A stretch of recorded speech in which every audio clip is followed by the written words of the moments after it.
সালাউদ্দিন আহমেদ বলেছেন যে বৈশাখী শোভাযাত্রা আমাদের সংস্কৃতির অংশ, যা নষ্ট করার জন্য মঙ্গল শোভাযাত্রা করা হয়েছিল। রুহুল কবির রিজভী বলেছেন 15 বছর ধরে বিজাতীয় সংস্কৃতি আমাদের উপর চাপিয়ে দেওয়ার চেষ্টা হয়েছিল।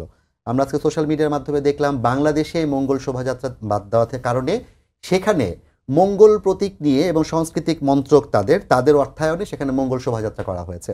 এই সব কিছু মিলে এই বক্তব্যগুলোতে আপনি আসলে কোনো ধরনের মিল খুঁজে পান কিনা? দেখেন, এটা যার যার ওপিনিয়ন, হয়তো প্রস্তুতি নিয়ে বলেছে কিনা আমি জানি না। ধরেন চিটাগাঙে কিন্তু এই আনন্দ শোভাযাত্রা হতে পারে নাই, আপনার নিশ্চয়ই প্রস্তুতি ভেঙে দিয়েছে, আপনি জানেন। আমাদের এখানেও আরেকটা হয়েছে।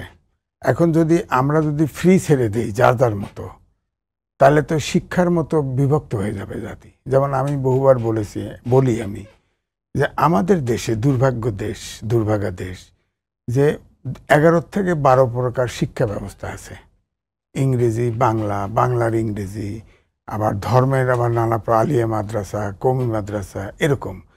এবং সবাইকে মাস্টার ডিগ্রি দেওয়া হয়, যার ফলে এই মাস্টার ডিগ্রি পর্যন্ত এই 12 প্রকার মানে চিন্তার জাতি তৈরি হয়, যার ফলে আমরা কোনো ইস্যুতে একমত হতে পারি না।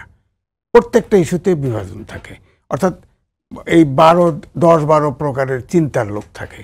আর বিশেষ করে আমাদের ধরেন বাংলাদেশে, বিশেষ করে মুসলিম ধর্ম অধ্যুষিত দেশ, সেখানে তাদের কিন্তু নিজস্ব একটা চিন্তা আছে।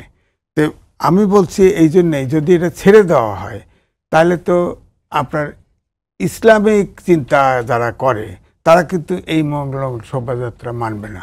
তখন দেখা যাবে প্যারারেল বিশাল আর একটা ঘটে যাচ্ছে। সুতরাং তাতে বিভক্তি দেখা যাবে। এই মঙ্গল আনন্দ শোভাযাত্রা যেটা হচ্ছে, এটাকে আমরা ঐক্যের প্রতীক হিসাবে দেখতে চাই। সুতরাং এখানে মনে হয় ছাড় দিয়ে, সব পক্ষে ছাড়টার দিয়ে এক জায়গায় থাকা দরকার।